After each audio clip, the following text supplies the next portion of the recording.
Mari, listo. Listo. Entonces, buenos días a todos. Continuando con nuestras actividades del staff, el tema propuesto para hoy es compromiso gastrointestinal en esclerosis sistémica. Mi nombre es Mariluz Moreno Vega, residente de reumatología del programa de la Universidad Pontificia Bolivariana. Esta es la agenda que les propongo, consta de una introducción. Pasaremos por las manifestaciones gastrointestinales con algunos datos de la parte del diagnóstico y el manejo farmacológico, y para finalizar revisaremos la evidencia sobre la terapia inmunomoduladora en compromiso gastrointestinal. Como sabemos, pues la esclerosis es una enfermedad autoinmune que se caracteriza por una disfunción endotelial, una respuesta desregulada tanto del sistema inmune innato como adaptativo y una activación aberrante de las vías de señalización fibrótica que afectan la piel y los órganos internos. La incidencia anual es de 0.6 a 23 casos por millón de habitantes, con una prevalencia de 7 a 489 casos por millón de habitantes, y en Colombia, de acuerdo al estudio del doctor Fernández, que revisó los registros médicos de la enfermedad, reporta una prevalencia de 23 casos por 100.000 habitantes. La edad frecuente de presentación es entre los 44 y 55 años, con un predominio en las mujeres con una relación 5:1, y también se ha reportado una mayor prevalencia en la población afroamericana. La tasa de mortalidad estándar es de 3 a 4 por millón al año, y en la tasa de mortalidad acumulada vemos que a 20 años del diagnóstico asciende a más del 50%. Principalmente pues en relación a complicaciones pulmonares en el 47%, cardíacas en el 25%, renales 18% y gastrointestinal en el 7.6%, y vemos cómo este asciende hasta casi un 10% a 5 o 10 años del diagnóstico según el grupo de investigación del EULAR. En esta primera corte que les traigo del grupo de Jagger, que buscaron mapear la incidencia de las manifestaciones orgánicas durante el curso de la enfermedad, ellos evaluaron la corte EUSTAR, que para ese momento tenía 11.000 pacientes, encontrando, pues incluyeron pacientes mayores de 18 años que tuvieran que cumplieran los criterios clasificatorios ACR EULAR de 1980, incluyendo 695 pacientes, y ellos que encontraron que el 87% de esta corte tenía su primera manifestación no Raynaud simultáneo o poco tiempo después que se hacía el diagnóstico del fenómeno de Raynaud, con una mediana de tiempo de 0.9 años. Se veía más afectada la población masculina en una forma más rápida y la población de mayor edad. Y respecto al predominio de los anticuerpos, pues eran topoisomerasa y RNA polimerasa 3.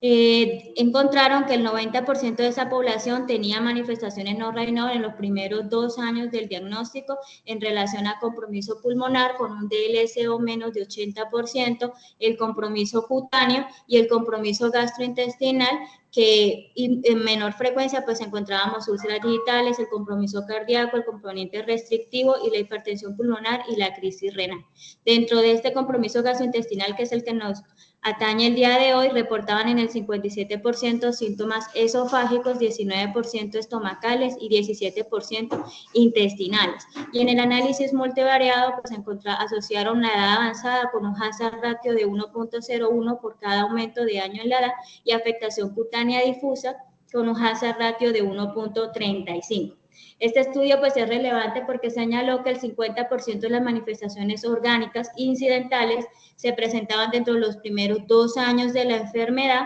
y de una forma simultánea en lugar de secuencial como se venía pensando, y pues esto alerta sobre la necesidad de estrategias diagnósticas y terapéuticas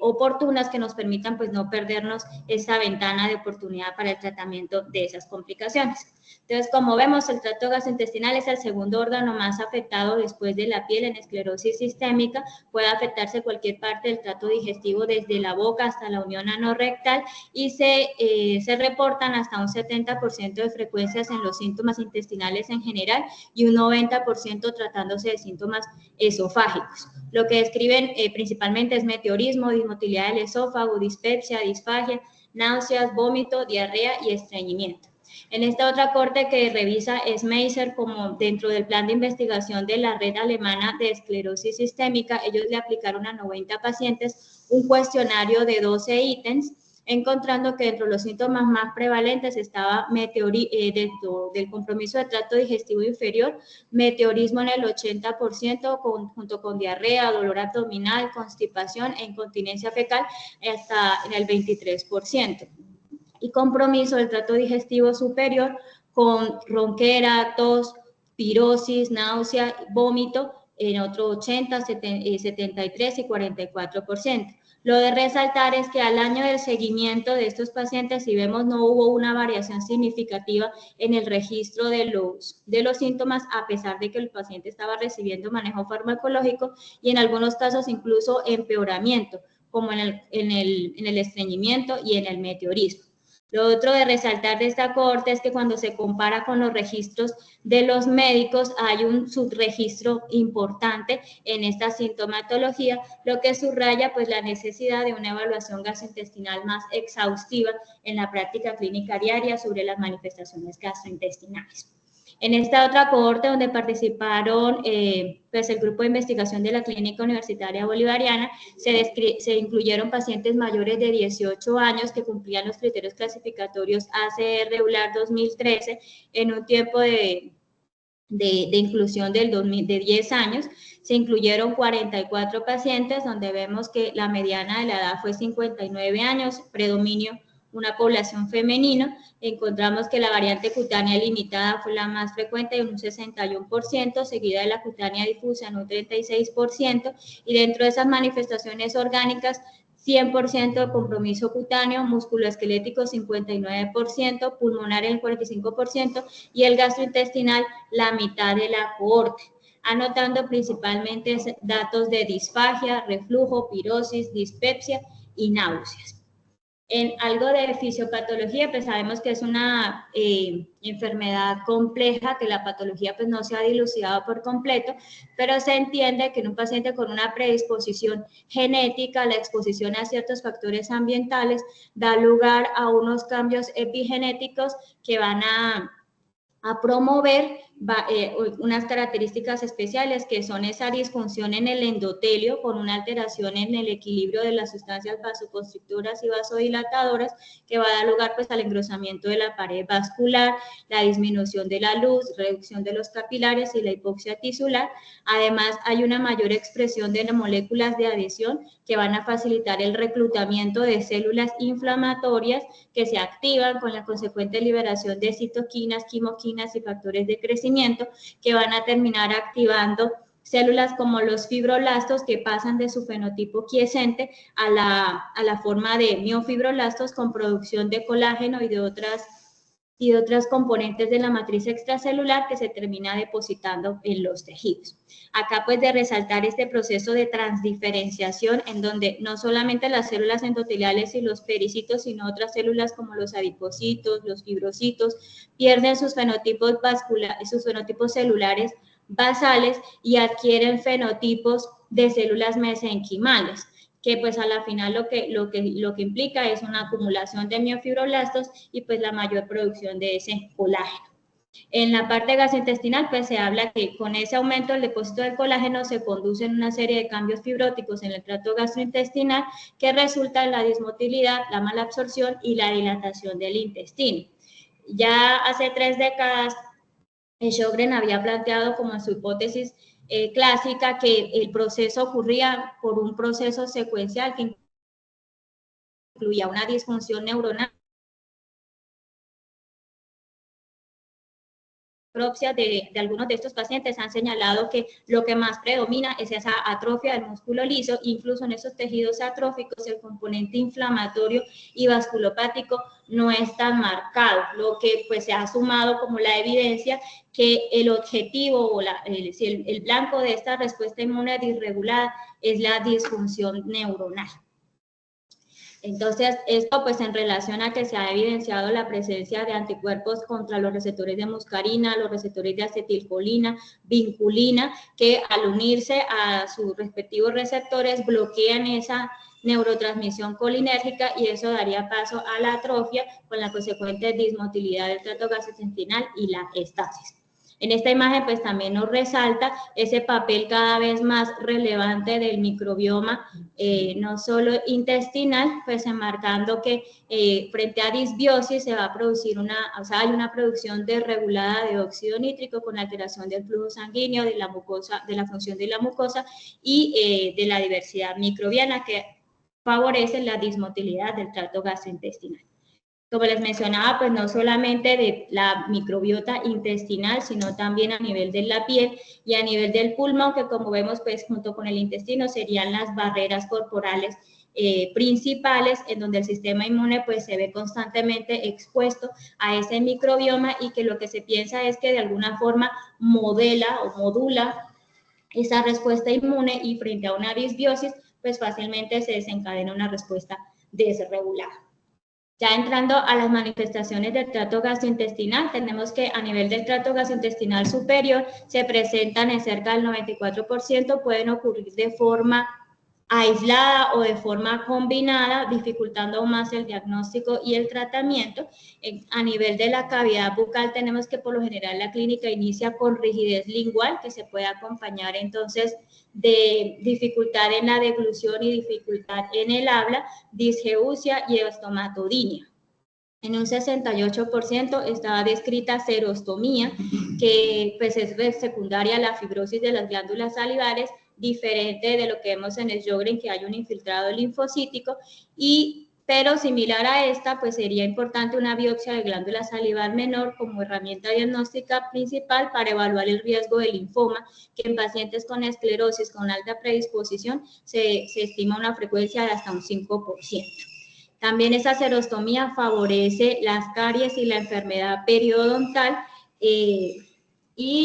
también hay un mayor riesgo de reabsorción ósea mandibular, que sobre todo ocurre en los sitios de inserción muscular, que serían el ángulo mandibular y la cabeza condilar, reportadas hasta en un 20 o un 33%. Y que esta pues, se considera que es un proceso multifactorial pues, en relación a esa microvasculopatía obliterativa con erosión del hueso, así como los cambios atróficos y fibróticos de la sinovia y del músculo y el engrosamiento de la piel. Entonces, a la postre, esta disfunción de la articulación temporomandibular acentúa aún más la disminución de la apertura oral y pues las complicaciones sobre la higiene dental. Dentro del manejo de estas alteraciones, pues están algunos ejercicios de rehabilitación con ejercicios orales y la administración de sevimelina, pilocarpina, agonistas muscarínicos y saliva artificial. A nivel del esófago tenemos que casi todos los pacientes tienen manifestaciones esofágicas y se centran principalmente en enfermedad por reflujo gastroesofágico con datos pues de ronquera, disfagia, reflujo, pirosis, disfunción del esfínter esofágico inferior y la dismotilidad que correspondería a la disfagia distal como tal. Y dentro de las ayudas diagnósticas pues nos resaltan la manometría de alta resolución para ese diagnóstico de la dismotilidad y quizás el que tiene mayor rendimiento diagnóstico es la endoscopia, que aparte de la esofagitis y la enfermedad por reflujo, pues nos puede dar datos de estenosis, de esófago de Barrett o de adenocarcinoma. La pHimetría pues sí la difieren, sobre todo para esos pacientes con síntomas muy refractarios o que sean candidatos a trasplante de pulmón. El manejo es multifacético, empezando pues con la mención de algunos cambios en el estilo de vida, que pues aquí haremos mención sobre las medidas antirreflujo, el uso de los inhibidores de la bomba de protones diarios o 2 veces al día, y en pacientes con poca respuesta a estas dos medidas, pues se favorecerían de la inclusión de antagonistas de los receptores H2, como cimetidina y famotidina, y prokinéticos como cisaprida, domperidona o metoclopramida, que se ha visto que favorecen pues la peristalsis intestinal y la disminución de los síntomas de reflujo. En complicaciones como las estenosis, pues estarían indicadas procedimientos como las dilataciones esofágicas, y en algunos casos refractarios, pues ya algunos hablan de la fundificatura de Nissen u otros procedimientos quirúrgicos ahí en el esfínter pudieran ayudar con el control de los síntomas. A nivel del estómago, pues tenemos principalmente será la gastroparesia, donde el paciente anotará datos de saciedad temprana, distensión abdominal, náuseas, vómito y pérdida de peso involuntaria. Y pues acá la ayuda diagnóstica pues sería el vaciamiento gástrico. Ya ante sospechas de anemias sintomáticas o sospechas de sangrado digestivo, la endoscopia nuevamente tiene un buen rendimiento que nos va a señalar no solamente las úlceras esofágicas, sino también pues las úlceras gástricas, telangiectasias y lactasia vascular antral gástrica, que dentro del manejo pues pudiera requerir coagulación endoscópicas con láser o con terapia argonplasma. Otra de las recomendaciones del manejo inicia también con cambios en la dieta, el uso de prokinéticos como metoclopramida durante 3 meses, y en aquellos pacientes con marcada pérdida de peso y requerimientos nutricionales, sonda de yeyunostomía o gastrostomía. Este es un resumen que nos regala Bollmann en esta revisión donde resume pues, las diferentes ayudas diagnósticas que tenemos para evaluar el compromiso del tracto gastrointestinal superior, pues donde resalto el estudio con trago de bario para ese primer estudio de la disfunción deglutoria. Y si no tenemos aquí mucha luz en el diagnóstico, pues podemos apoyarnos con otorrino para una laringoscopia, evaluar si no hay alteraciones funcionales o estructurales a nivel laringio. La endoscopia, que dijimos que es la que tiene mayor rendimiento diagnóstico, la manometría y el estudio de vaciamiento gástrico para ese diagnóstico de gastroparesia. Y en este resumen que nos regala sobre las sobre el tratamiento, de resaltar acá que nuestro el primer abordaje sobre disfunción orofaringia, también se pudiera considerar evaluar enzimas musculares y un panel de anticuerpos de miopatías con el fin de evaluar si el paciente amerita iniciar inmunosupresión. Y la otra es que de documentar infección, porque estos pacientes con la pobre higiene dental y la limitación de la apertura oral, pues tienen una mayor facilidad de infecciones, sobre todo por cándida, de documentarlas, pues obviamente el tratamiento apropiado. Estas son las medidas antirreflujo que conocemos. Y acá de resaltar, cuando se trata de enfermedad por reflujo asociada a la disminución del tono del esfínter esofágico inferior, pues las últimas guías hablan del uso de medicamentos como la buspirona, que son inhibidores de los receptores de 5-hidroxitriptamina, que se asocian a que logran un aumento del tono del esfínter inferior a las 4 semanas de introducido el medicamento. Respecto al tracto gastrointestinal inferior, se presentan en el 79% de los pacientes, siendo la dismotilidad como la característica definitoria de esta alteración, ya sea a nivel del intestino delgado, del intestino grueso o de la unión anorrectal. A diferencia de los síntomas del tracto gastrointestinal superior, este compromiso es en pacientes ya con una enfermedad establecida, es mucho menos frecuente en formas tempranas o muy tempranas de la esclerosis y afecta,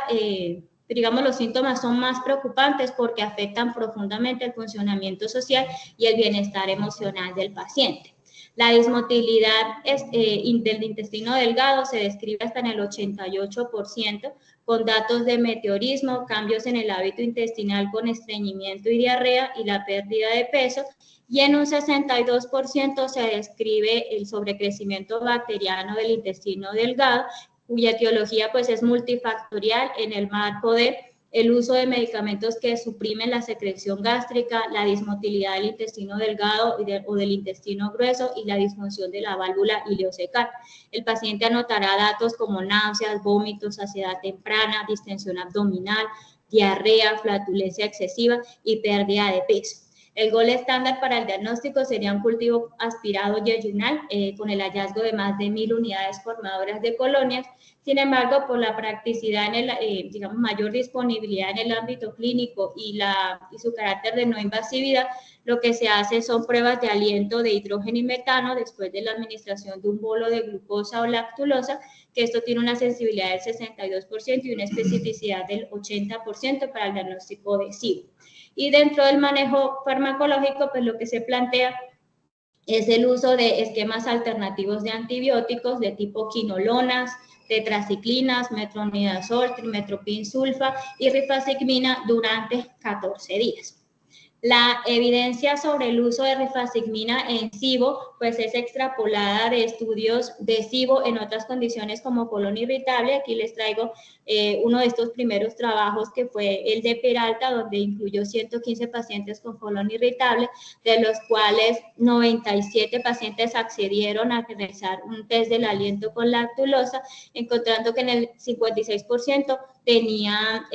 criterios como para sobrecrecimiento bacteriano. No hubo una diferencia significativa entre los diferentes variantes de colon irritable y recibieron rifaximirona a 1200 miligramos día por 7 días. A las 3 semanas se les practicó nuevamente un test de lactulosa, encontrando resolución del diagnóstico en la mitad de los pacientes, así como también una diferencia significativa en la disminución de los síntomas, lo que pues se suma a la evidencia de la eficacia de este medicamento para el tratamiento del SIBO. En cuanto a intestino grueso, pues la clínica principalmente está en el marco del estreñimiento, que se presenta en el 50% de los casos. Esto pues sobre todo en relación o secundaria a esa disfunción neuropática y miopática que lleva a que favorece ese tránsito lento del colon. Los pacientes van a notar datos de distensión o plenitud después de las comidas, dolor abdominal y esfuerzo defecatorio. Dentro de los factores de riesgo se describe sexo femenino, la presencia de telangiectasias, AK positivos y tabaquismo. La otra clínica frecuente sería la diarrea, que puede ser de varias causas, incluyendo una diarrea paradójica que está relacionada como a rebosamiento en este mismo marco del estreñimiento. Y las ayudas diagnósticas pues están sobre todo encaminadas a las complicaciones de esta condición, como serían o condiciones asociadas como son el megacolon, el volvulus o la pseudoobstrucción intestinal, que se describe hasta en el 10%. La clínica que tenemos pues es la de un cuadro obstructivo, pseudoobstructivo intestinal, y si bien no hay una obstrucción verdadera, pues lo importante es que suelen ser episodios muy recurrentes, pues que implican hospitalizaciones frecuentes y que elevan la mortalidad.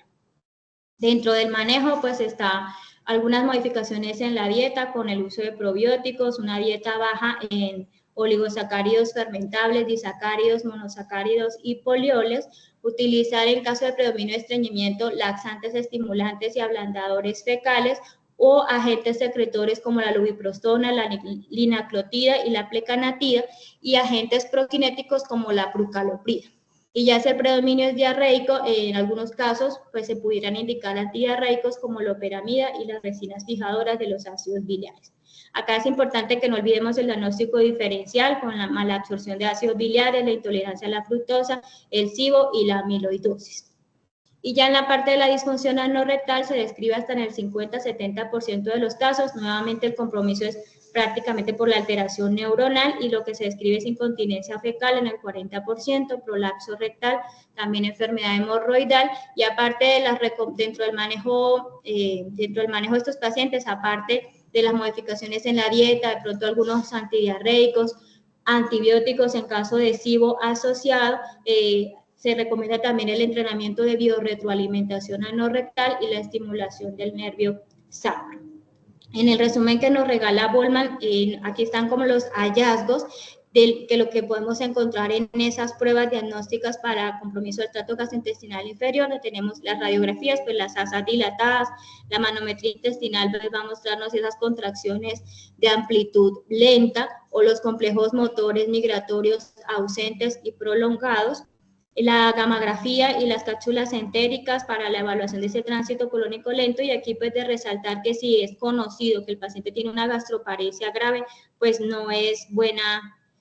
sería una buena ayuda diagnóstica para ese momento. La enterorresonancia, la colonoscopia, que no solamente nos va a mostrar las lesiones obstructivas, sino esa inflamación en la mucosa y las telangiectasias, defecografía y la electromiografía de superficie para el diagnóstico de la incontinencia fecal. En el manejo farmacológico, en el resumen que nos regala Bollmann, lo que tenemos es lo que mencionamos de los ablandadores fecales con bisacodilo, leche de magnesia, dofusato de sodio, lactulosa, agentes secretores y el uso de los prokinéticos como la prucaloprida.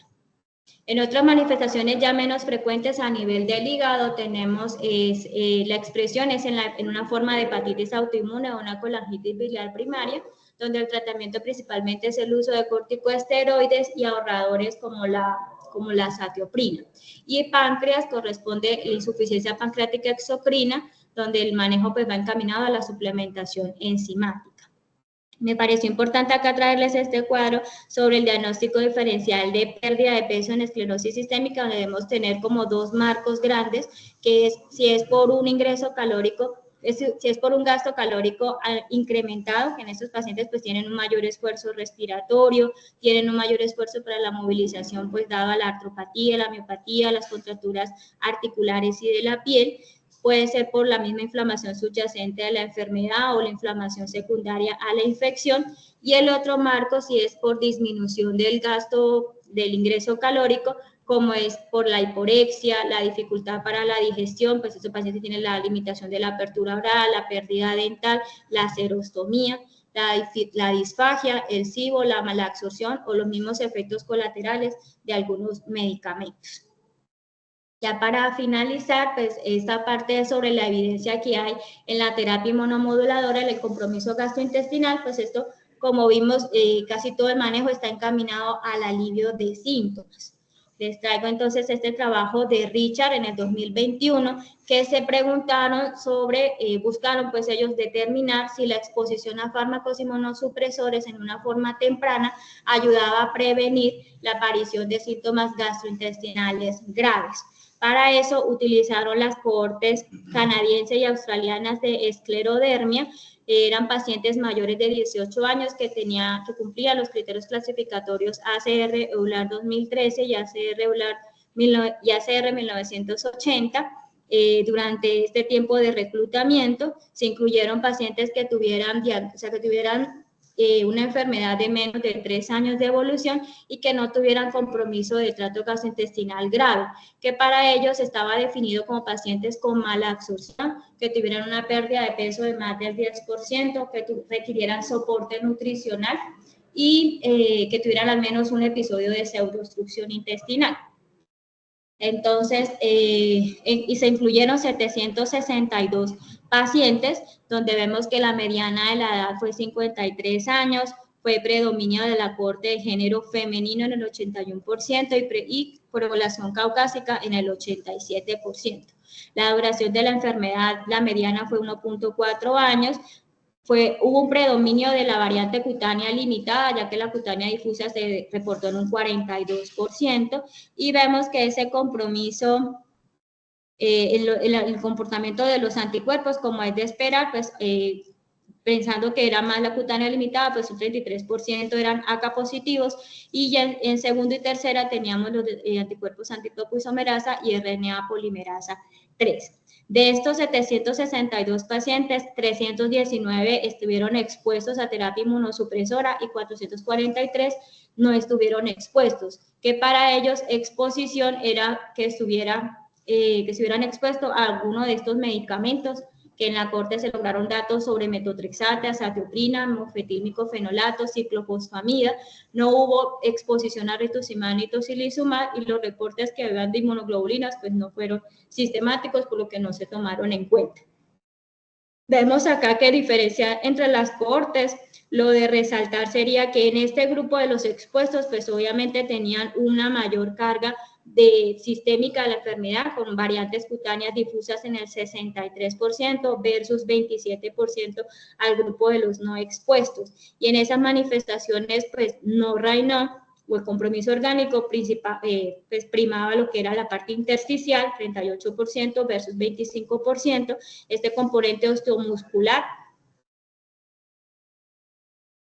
Encontraron entonces ellos que en la corte de los expuestos, 37 pacientes de esos 319, o sea el 11.6%, presentó manifestaciones gastrointestinales graves, y 30 pacientes de los 443, o sea el 6.8%. Cuando hacen el análisis ajustado mediante ponderación de probabilidad inversa de tratamiento, pues estiman un hazard ratio de 0.9, que como vemos pues pasa a la unidad, lo que les permite concluyen que no hay una asociación entre la exposición a los fármacos y la prevención de esos síntomas gastrointestinales graves. Sí revelaron que, en cambio, forma cutánea difusa era un factor de riesgo independiente para cursar con manifestaciones gastrointestinales graves. En este otro trabajo de Stan en el 2024 que se preguntaban o ellos buscaban también identificar si había una asociación entre la terapia inmunosupresora y la gravedad de los síntomas gastrointestinales evaluados con el instrumento gastrointestinal TRACK 2.0 del UCLA, que es la Universidad de California de Los Ángeles. Ellos utilizaron la base EUSTAR, incluyendo pacientes mayores de 18 años que cumplían los criterios clasificatorios ACR-EULAR del 2013 y que tuvieran al menos 2 visitas consecutivas con un intervalo de 12 meses y que tenían que tener diligenciado el formulario de UCLA, que aquí a grosso modo pues es recordarles que es un formulario que está validado para evaluar los síntomas gastrointestinales graves y que se usa pues en los diferentes ensayos porque evalúa de forma apropiada los resultados después de una intervención terapéutica. Consta de 34 ítems que abordan 7 subcategorías que son reflujo, la distensión, el manchado fecal, la diarrea, funcionamiento social, bienestar emocional y estreñimiento. Las escalas van punteadas de 0 a 3 puntos, excepto en diarrea que va hasta 2 y en estreñimiento que va hasta 2.5. El puntaje total pues es una sumatoria, es una mediana de las diferentes escalas, dividido entre 6 porque no toma en cuenta el estreñimiento, pues lo que corresponde síntomas más graves, puntuaciones más altas. Entonces, ¿qué encontraron ellos? Se incluyeron 209 pacientes donde tenemos que hubo un predominio nuevamente en la cohorte de género femenino con el 82%, 92% eran caucásicos, la duración de la enfermedad fue 6 años y vemos que el compromiso fue nuevamente en predominio cutáneo limitado, ya que cutáneo difuso solamente en un 19%, el perfil de anticuerpos que correspondían en mayor proporción los AK positivos, seguido de los topoisomerasa 1, y de estos 209, 71 se expusieron a terapia inmunosupresora y 138 no estuvieron expuestos, que para ellos exposición era el uso de por lo menos mínimo 6 meses usar estos medicamentos, rituximab, tocilizumab, abatacept, un anti-TNF, metotrexate, azatioprina, ciclofosfamida, mofetil, inhibidores de la calcinorina o corticosteroides a dosis de más de 10 miligramos de prednisolona. En el diferencial de las dos cohortes, de los dos subgrupos, digamos de resaltar es que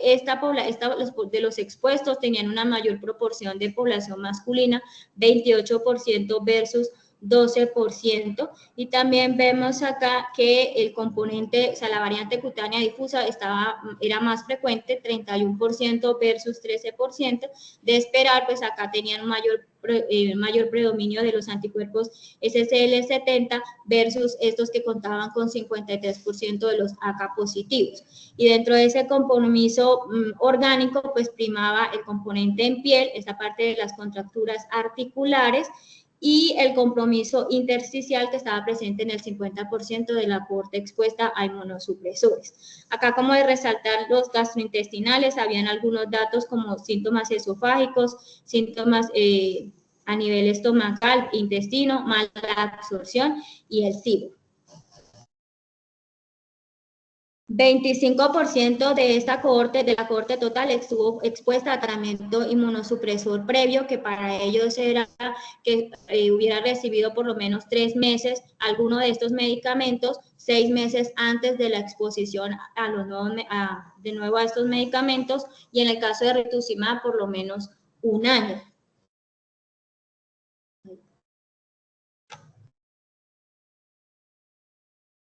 Y tenemos entonces que al inicio del estudio, 56% de la cohorte manifestó síntomas gastrointestinales con una puntuación en el UCLA global de 0.19 en relación sobre todo que era reflujo y distensión, ya que las otras escalas, pues como vemos, tenían un puntaje de 0. Numéricamente, pues se aprecia que en el grupo de los expuestos el valor fue menor que en el grupo de los no expuestos, y la distribución de los grupos encontramos con síntomas moderados en el 17% y un 7% síntomas severos, comparado con 13% de los síntomas moderados y 5% de los síntomas graves en los pacientes que no estaban expuestos al tratamiento. Al año de seguimiento, lo de resaltar es que vemos nuevamente que es numéricamente menor el valor entre los expuestos y los no expuestos, y si bien no hubo una diferencia grande acá en la distribución de los grupos en cuanto a síntomas moderados y severos, sí que llama la atención que acá sí hubo un incremento significativo en el grupo con síntomas moderados, del 21% respecto a 13%, y graves en el 8% respecto a 5% en los pacientes que no recibieron terapia inmunosupresora. Ese tratamiento inmunosupresor, tanto durante como como el tratamiento previo, pues era sobre todo en relación con el uso de metotrexate seguido de tocilizumab, mofetilmicofenolato y rituximab. Ellos, analizando los puntajes en el UCLA, tanto al inicio como al año de seguimiento, anotan que hubo un empeoramiento de los síntomas en el 17% de los pacientes, mejoría en el 25% y 56% permanecieron estables. En el análisis principal de la cohorte, logran establecer una relación negativa, haciendo como análisis de regresión multivariable, logran establecer una relación negativa de menos de 0.115 en la terapia inmunosupresora frente a los síntomas gastrointestinales graves, y siendo el principal predictor de ese compromiso gastrointestinal grave el puntaje basal que tenían, lo que les permite a ellos pues establecer que sí hay una asociación entre el tratamiento inmunosupresor y una reducción de la carga sintomática gastrointestinal. También encontraron relación con duración de la enfermedad, pero pues describen que tenía una menor relevancia clínica. ¿Qué dicen las guías? Pues las guías les traje la de EULAR, las recomendaciones que salieron en el 2023, donde sabemos que recogieron 22 recomendaciones encaminadas al manejo de estos 8 dominios, pero se centraron principalmente a piel y el compromiso, la enfermedad pulmonar intersticial. En gastrointestinal, si vemos la evidencia, pues no es, pues es una evidencia de baja calidad, y las recomendaciones están encaminadas a eso, al uso de los inhibidores de la bomba de protones, los prokinéticos y los antibióticos, en el caso del SIBO. Y queda como para las agendas futuras de investigación evaluar la eficacia de la terapia inmunosupresora y de los otros DMARDs para el manejo de estas manifestaciones gastrointestinales. De igual forma, en las recomendaciones de la Sociedad Británica de Reumatología, pues me pareció importante acá en el summary sheet que presentan, en esa evaluación del compromiso de órgano, vea, desde la parte basal es importante pues no olvidar la evaluación gastrointestinal con la endoscopia, la manometría, el estudio de trago de bario, la pHimetría, ¿sí? Y identificado ese compromiso basal, fíjense acá donde lo tienen ellos, que se haga una adecuada rutina de seguimiento y el tratamiento apropiado para evitar pues las complicaciones. También me llamó acá la atención en esta distribución que hacen de las diferentes compromisos orgánicos. Con bandera negra pues están esos síntomas, o sea, digamos esos compromisos que tienen un alto impacto pero que no son letales, y fíjense acá con esta alerta pueden tener complicaciones amenazantes para la vida, y ahí están las complicaciones gastrointestinales como para no dejarlas de lado en la consulta. Y recoge estas recomendaciones que básicamente están encaminadas a alivio de síntomas, con optimización y garantizar el cumplimiento de medidas generales y estilo de vida, recomendar el uso de los inhibidores de la bomba de protones y los antagonistas del receptor H2 de histamina, el uso de los prokinéticos. En caso de enfermedad refractaria, lo que mencionaba de la pHimetría, considerar nutrición parenteral en aquellos pacientes con pérdida de peso grave y o desnutrición.